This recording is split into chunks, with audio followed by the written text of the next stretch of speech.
Salut, salut! Alors ça c'était lors de la dernière vidéo du 24 juin. Donc on va voir comment ça a évolué depuis. On est 15 jours plus tard, donc ça continue de pousser doucement mais sûrement.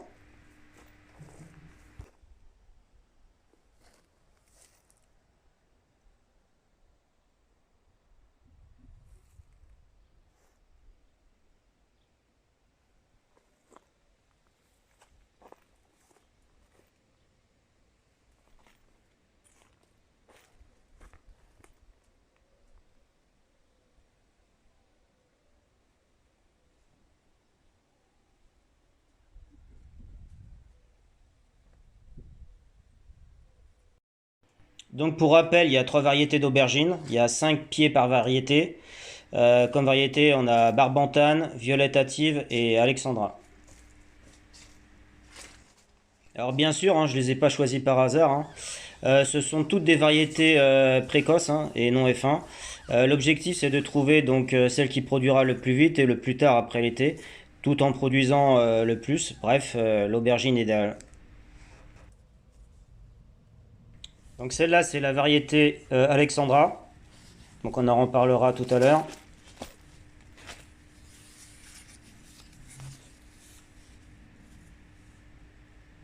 Toujours la variété Alexandra.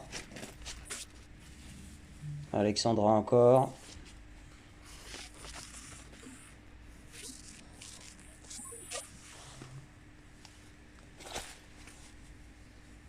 Ça c'est Alexandra encore.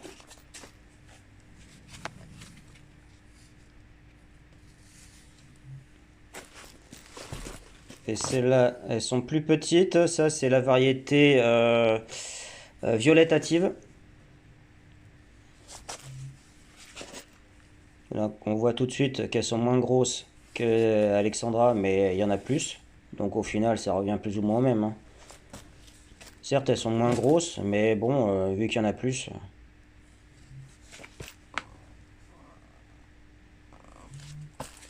Et donc là, on passe à l'aubergine Barbantane.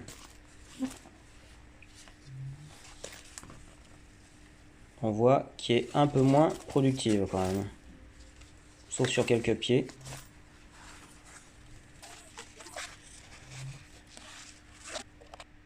Donc on va récolter une Alexandra pour vous faire voir à peu près la taille.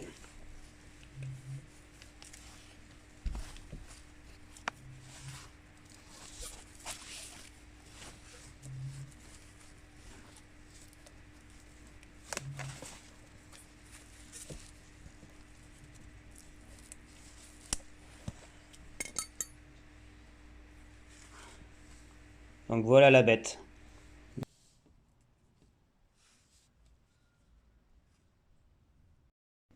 Donc ça c'est la première récolte, parce qu'il y en a encore d'autres à venir là. Donc on va faire le bilan. Donc ici ce sont les Alexandra. Au milieu c'est Hâtive. Et les autres c'est Barbantane. Donc au niveau production c'est à peu près la même chose, je pense. Celles du milieu sont un peu plus petites, mais bon, comme il y en a plus. Après au niveau de la précocité, elles sont toutes arrivées en même temps. Donc au niveau des tailles, si on prend les plus grosses de chaque variété, bon, on voit Barbantane et Alexandra, c'est à peu près pareil, quoi.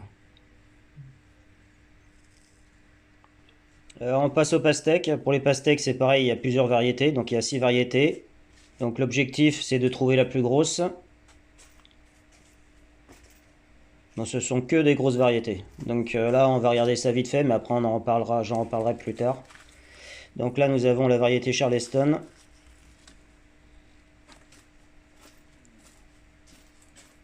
Ça, c'est des mini love. Donc il y en a deux sur mini love.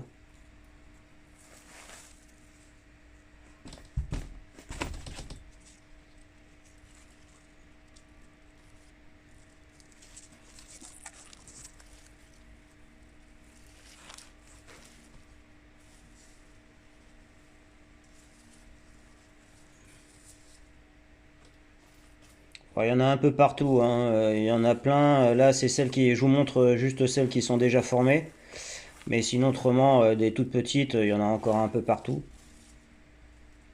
De toute façon, ça va être la première production. Après, en fonction de la poussée des tiges, il y en a d'autres qui apparaissent derrière. De toute façon, la culture de la pastèque, c'est beaucoup plus long que la culture du melon.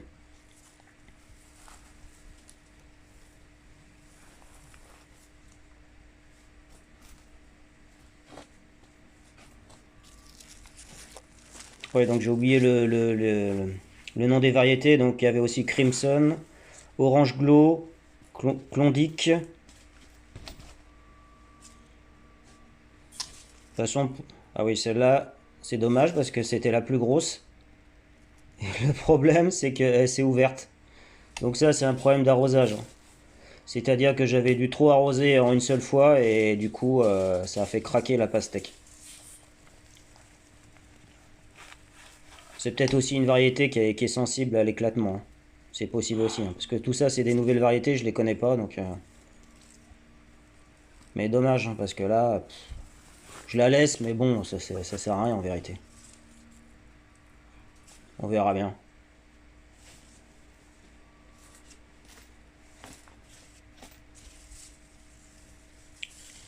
Donc ça va être une Klondike, je crois. Il y en a une deuxième, normalement. Donc normalement, ce sont que des grosses pastèques, hein. C'est que des variétés à grosses pastèques. Mais bon, pour l'instant, ça pousse pas des masses. Mais je vais en reparler après. Et ça, c'est une pata negra.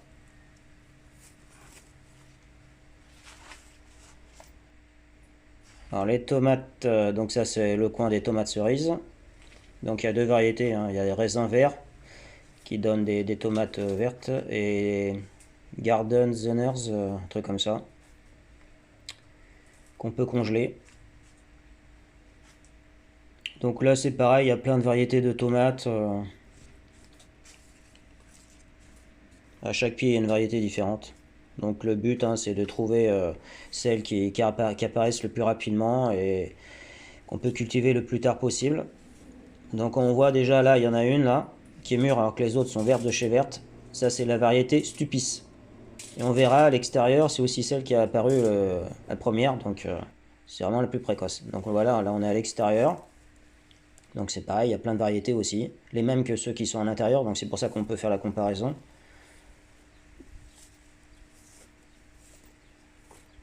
J'en ai déjà ramassé sur un pied.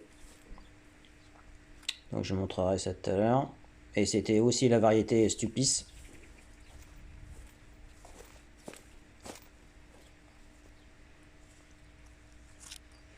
Donc il y a des beaux spécimens, hein. Bon après pour en avoir des plus grosses il faudrait tailler, hein, mais moi je taille pas. Donc on a vu voilà, donc là c'est encore une Stupis.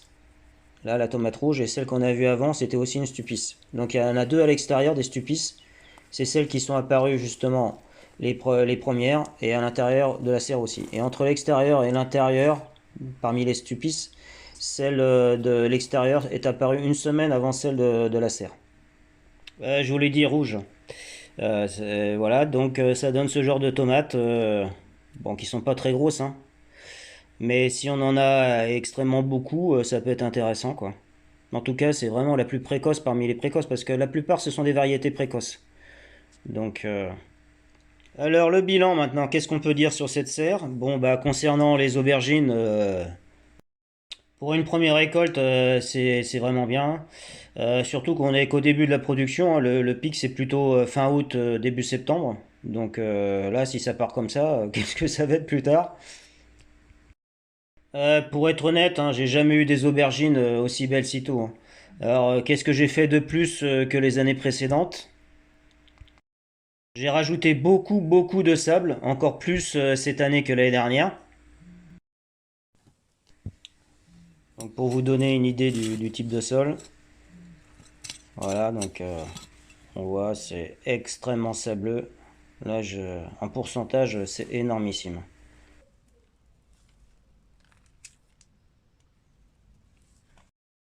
Donc évidemment, si j'ai plus d'aubergines et aussi vite que ça dans la saison par rapport aux années précédentes, et que comme par hasard j'ai rajouté du sable. Donc évidemment, le fait d'avoir ajouté du sable, ça peut pas être dû au hasard, hein. C'est pas possible.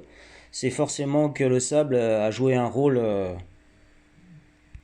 Alors mon explication, c'est que bah, c'est la température du sol, hein, qui doit être plus rapidement chaude qu'avec de la terre, hein.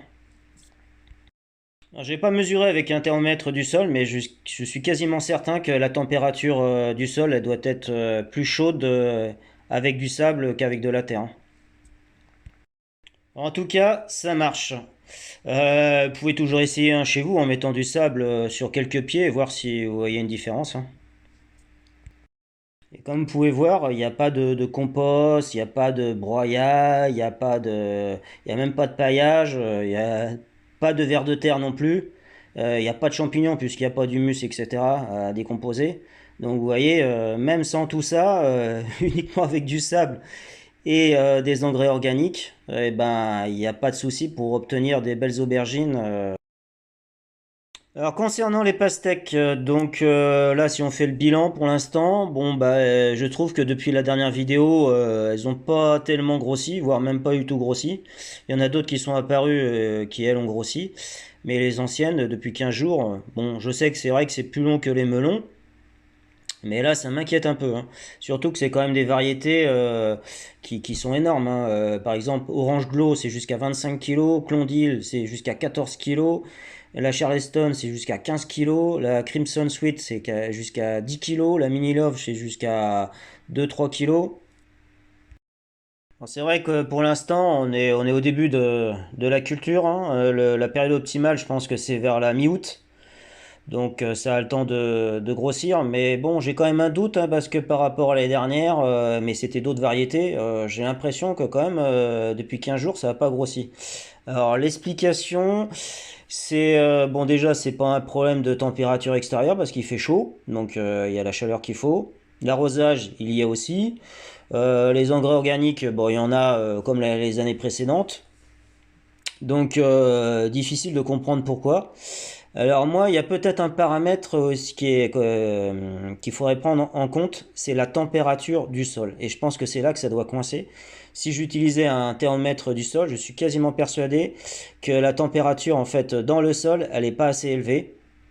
Sûrement à cause de l'arrosage. Parce que quand on arrose, on ajoute de la flotte. Et je pense que la flotte, ça va faire chuter la température. Donc en fait, il se retrouve dans un sol frais. Et en réalité, il faudrait des températures. Alors qu'est-ce que je vais faire en fait? C'est que je vais, parce qu'il y a quand même pas mal de feuillage autour du pied d'arrosage là, je vais enlever toutes ces feuilles là pour voir justement si ça fait pas monter la température et voir si ça a une incidence sur la grosseur. De toute façon, là en plus, il va y avoir avec la canicule des très fortes températures. Donc on va voir justement si elles vont grossir un peu plus. Alors on passe aux tomates. Donc pour les tomates, à part la variété Stupis là, qui est vraiment une précoce de chez précoce, hein, parce que les autres sont vraiment encore vertes. Donc oui, celle-là, ça peut être intéressant de la faire en début de saison, mettre beaucoup de pieds. Donc, je pense que c'est ce que je vais faire l'année prochaine.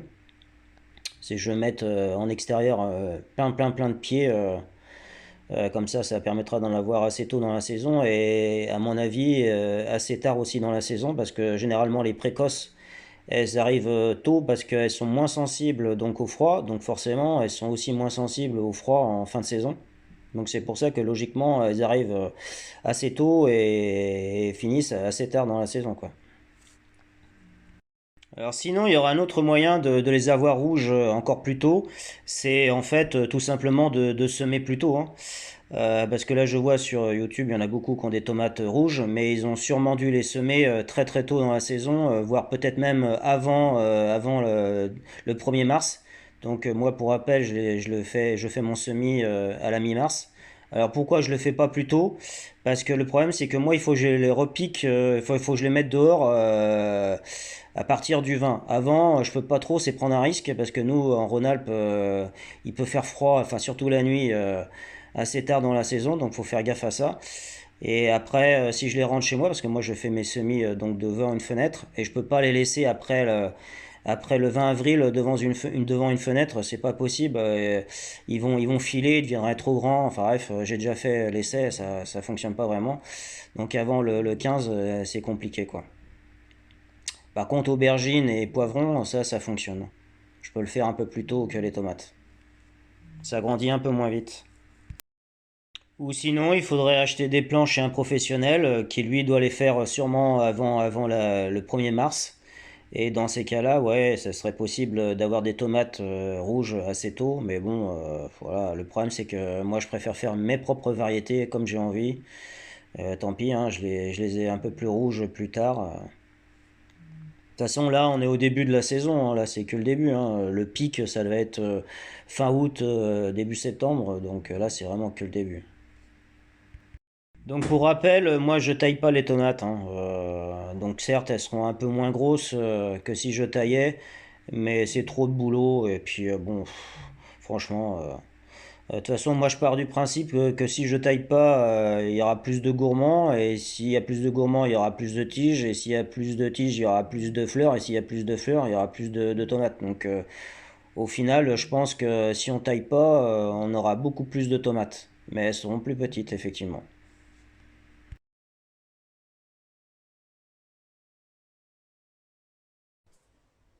Donc 15 jours après, voilà ce que ça donne. Donc là, ça pousse bien. Donc on voit les melons là, ça s'est bien rempli là, ils occupent quasiment tout l'espace maintenant. Bon, les poivrons là, ils vont continuer à grandir, hein. Et les concombres.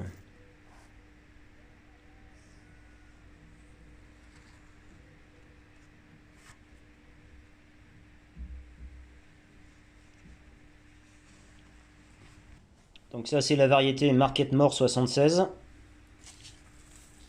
Donc c'est assez productif, hein. Bah, de toute façon, les concombres, toutes les variétés sont assez productives, hein. Mais bon, on va pas en manger non plus tous les jours, hein. Donc c'est une bonne variété. Après, au niveau du goût, bof, c'est classique. Alors ça, c'est la variété Sonja. Donc les deux premiers que j'avais goûté, alors là, ils avaient un goût extraordinaire. J'avais jamais goûté des comme ça, mais là, maintenant, ils ont le même goût que d'autres melons, d'autres concombres, je veux dire. Et ça, c'est la variété Market More.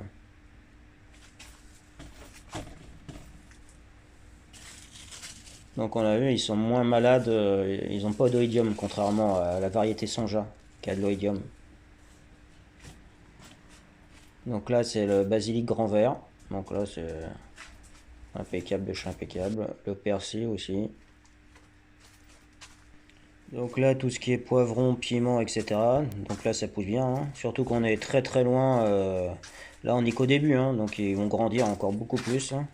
Et c'est déjà assez bien fourni, assez bien chargé. Donc par la suite, c'est pareil, c'est comme les aubergines, hein. Ça va être extraordinaire. Et là aussi, il y a beaucoup de sable dans le sol. Mais pas autant quand même que les aubergines. Je me demande si je vais pas en rajouter plus l'année prochaine pour voir. Parce que je pense que c'est le même principe qu'avec les aubergines. À mon avis, il faut un sol le plus chaud possible, donc avec le plus de sable possible. En n'en mettant pas trop non plus, il faut pas. Faut trouver un équilibre. Donc ça, c'est des piments, hein. Donc ouais, ils sont bien foutus, il y en a pas mal.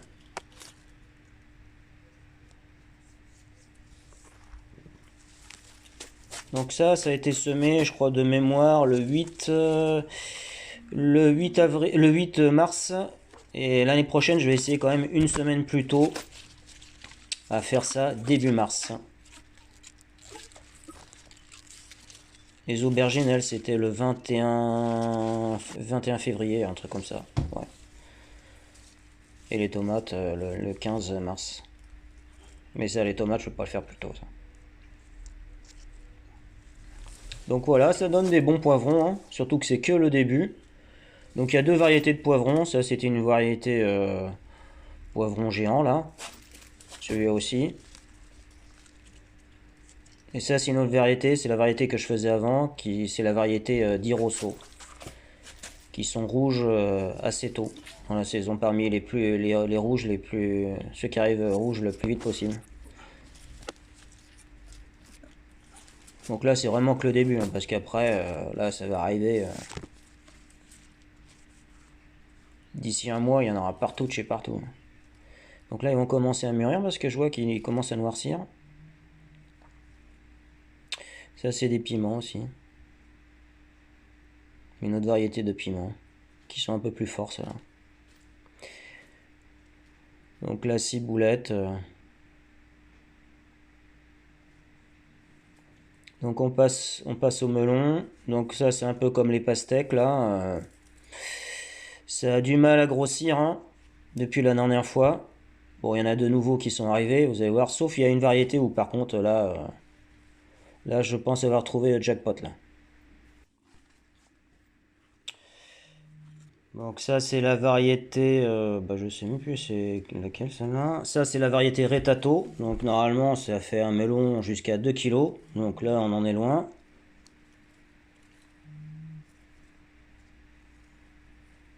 Surtout qu'il a pas trop grossi depuis la dernière fois. Là c'est pareil, c'est un deuxième Retato.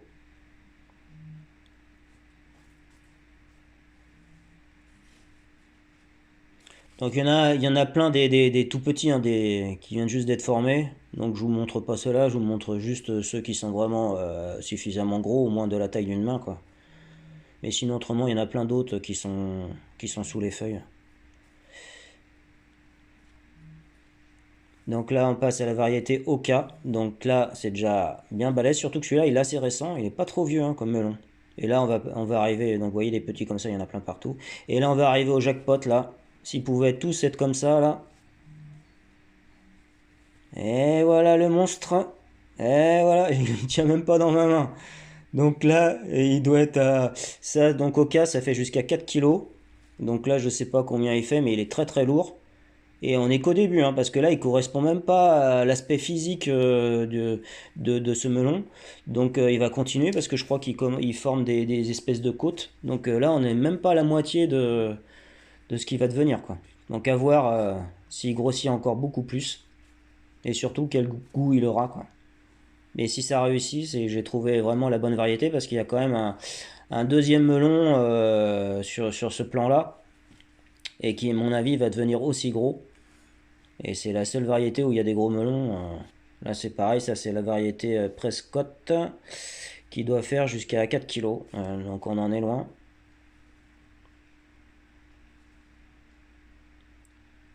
Donc à voir la suite.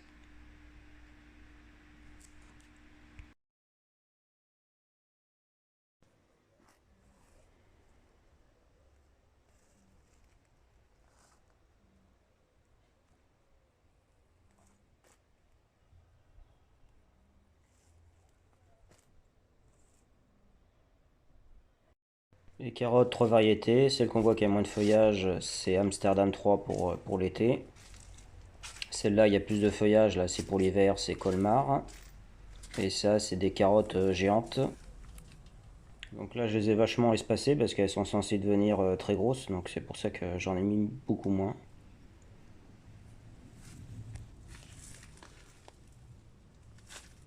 Donc ça, c'est les colmars. Donc on voit qu'elles ont bien poussé, hein, parce que normalement, ça met 6 mois. Donc là, ça doit faire quoi, 3 mois, un truc comme ça. Donc d'ici 3 mois, elles seront encore beaucoup plus grosses.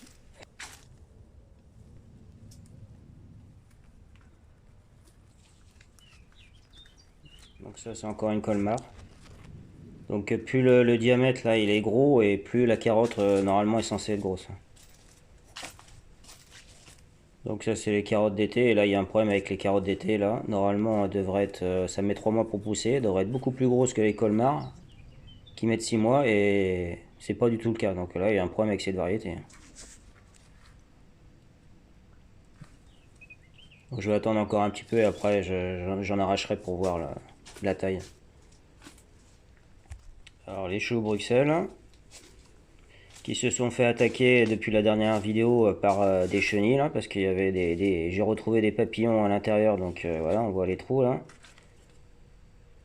Pourtant, il y a un filet anti-insectes, mais je pense qu'ils ont dû rentrer quand j'avais ouvert pour arroser. En tout cas, je m'en suis pas aperçu et ça fait des dégâts assez rapidement, hein.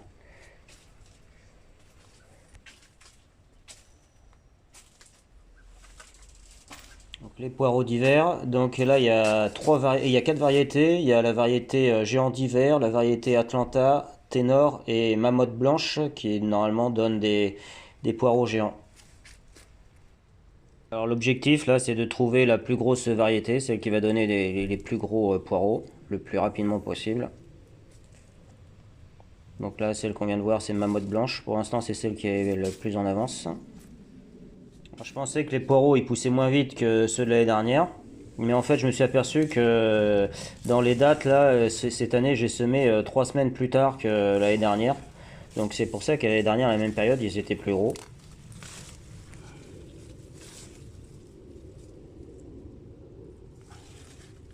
Alors radis d'été qui ont environ 1 mois et 3 semaines. Donc toujours pas monté à graines ni fibreux. Et pas piquant non plus. Mais il faut les arroser tous les jours, hein.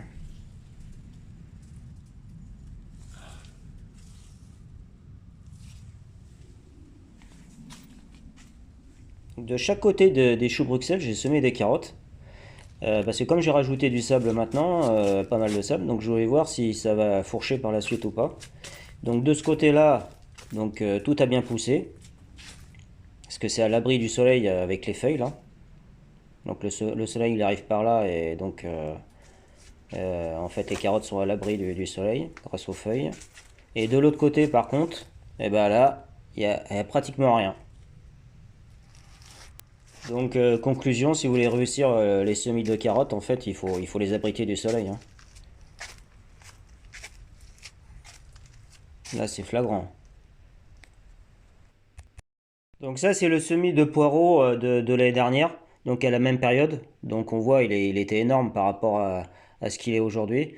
Et tout ça parce qu'il y a seulement 3 semaines de décalage entre l'année dernière et cette année. Donc bah, le problème c'est que là, comme j'ai semé un peu tard cette année, bah, ça veut dire que je vais être obligé de repiquer plus tard. Parce que là, à cette période-là, déjà j'allais repiquer là. Donc là ça va décaler de 3 semaines.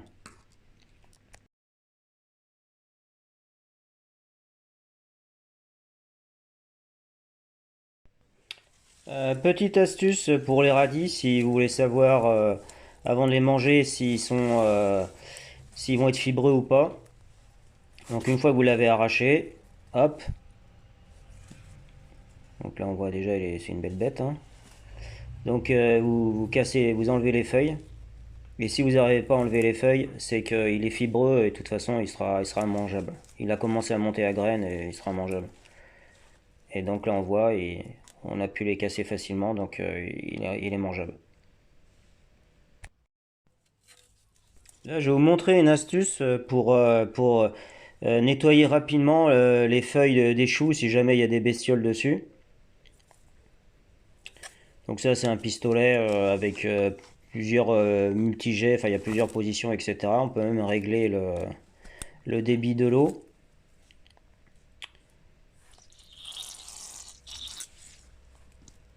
Donc la meilleure fonction, c'est celle-là, là, en multijet, là.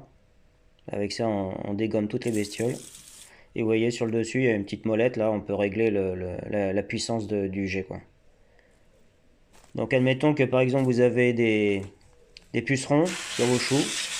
Voilà, avec ça, ils dégagent rapidement, hein. Donc si vous faites ça régulièrement tous les 2 ou 3 jours, là ils vont tous partir, hein. Ça coûte pas cher, hein, 15 euros.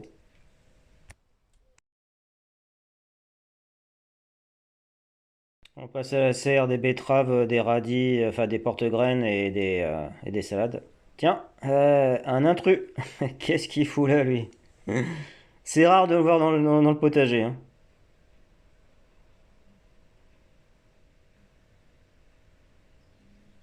Donc les salades impeccables, pousse bien. Ouais, voilà. Le problème, c'est qu'il va foutre toutes les salades dans l'air. Bonjour.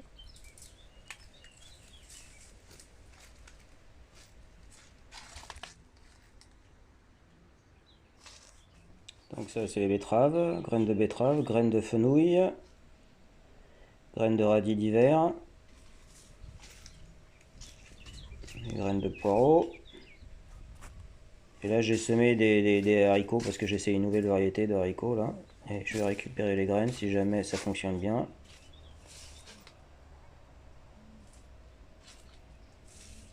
Donc là les betteraves d'hiver mais aussi d'été, hein.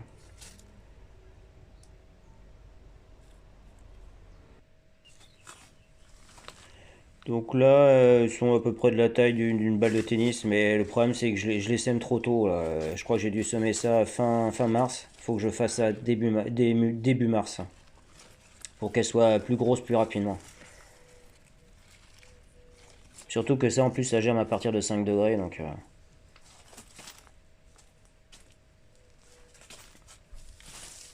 parce que là j'ai même pas commencé à les manger, donc ça fait tard quand même. Et à chaque fois c'est pareil, toutes les années je me dis bon je vais semer ça plus tôt et au final je suis toujours à la bourre.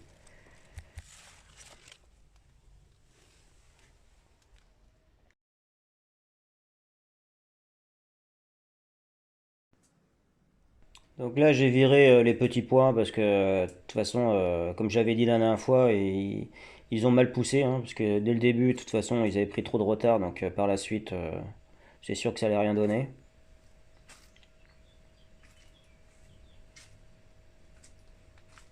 Donc là, c'est la variété Contender, mais de toute façon, là, c'est la dernière fois que j'en ferai plus après. C'est pas assez productif.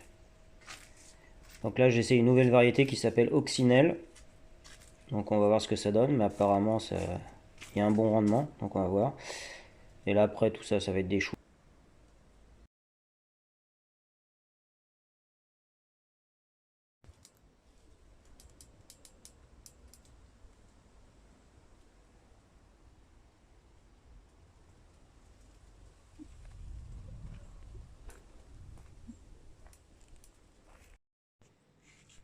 Donc ça, ce sont les semis de choux d'hiver. Donc il y a des choux kale, des choux-fleurs, des brocolis.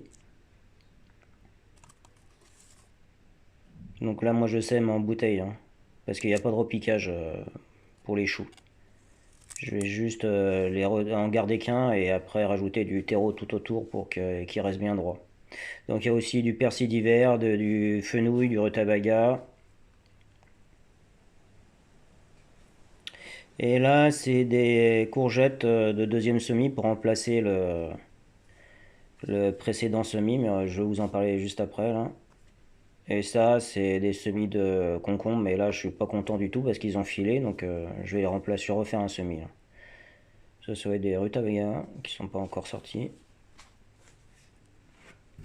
Et haricots Oxynel. Mais ça, il faut que je le vire rapidement, mais j'ai pas encore eu le temps.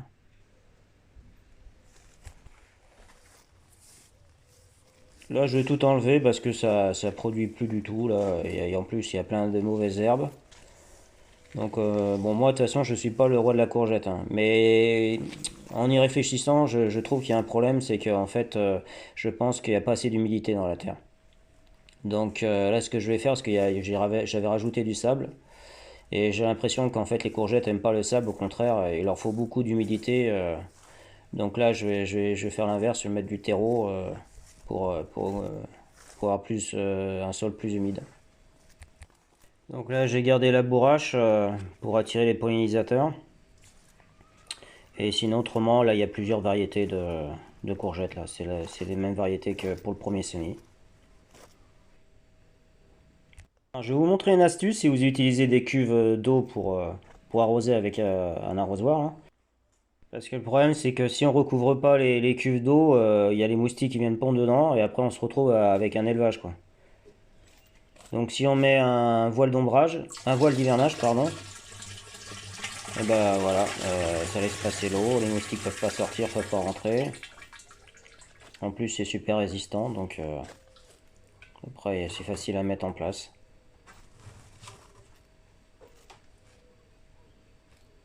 Voilà, c'est tout simple. Alors bonne nouvelle, j'ai enfin réussi à trouver du fumier de poule. Bon, il y a de la paille, hein, c'est pas du 100% pur, mais j'ai enfin réussi à en trouver parce que j'arrivais pas à en trouver. Donc je vais utiliser ça sur les cultures d'hiver pour voir justement si c'est parce que ça c'est censé être un engrais miraculeux, hein.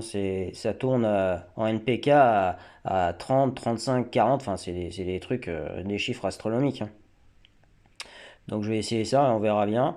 Par contre le problème là c'est je sais pas exactement sa valeur, la valeur en NPK, hein. Donc, parce que là il y a quand même pas mal de paille, il est pas pur, c'est pas des fientes pures. Je vais quand même tester ça sur quelques semis là. Et je vais voir s'il y a vraiment une différence entre les pots où j'en aurais mis et des pots où j'en aurais pas mis, quoi. Oui, avant de terminer la vidéo, j'aimerais vous parler de l'arrosage, parce que là, comme il va faire très chaud pendant pas mal de temps, là, en fait, moi, je vous conseille, c'est d'arroser soit le matin ou soit le midi, plutôt que le soir, parce que si vous arrosez le matin, donc bah, les légumes en fait seront gorgés d'eau, les tissus sont gorgés d'eau, donc ils résisteront forcément plus facilement à la chaleur de la journée vu qu'ils sont bien hydratés. Par contre le problème c'est que si vous arrosez donc la veille au soir, donc les légumes ils vont utiliser donc l'eau pour pousser pendant la nuit quoi.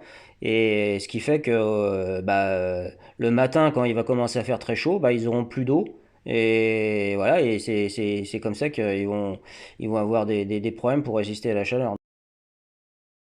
Si vous n'avez pas le temps d'arroser le matin, ce qui est logique hein, quand on travaille, ce que vous pouvez faire, c'est arroser seulement les légumes qui résistent le moins à la chaleur, quoi. Avec un arrosoir, c'est vite fait, hein. Et puis à ce moment-là, soit le midi ou soit le soir, dès que vous rentrez du boulot, c'est d'arroser le reste, hein. Par contre, quand vous arrosez, attention à pas trop arroser d'un seul coup, hein, parce que le problème c'est que vous risquez une asphyxie des racines. Et après, ce qui va arriver, c'est qu'au bout d'un jour ou deux, vous allez vous retrouver avec des feuilles jaunes. Euh, voilà, donc ça c'est facile de savoir si vous arrosez trop, hein, parce que si dès le lendemain ou le surlendemain vous avez des feuilles qui sont entièrement jaunes, surtout au niveau du bas du pied, quoi, à proximité du pied, quoi, là il y a de grandes chances que c'est parce que vous avez trop arrosé en une seule fois. Donc il faut arroser certes, mais pas trop d'un seul coup, quoi. Allez, ciao, bye bye, à la prochaine.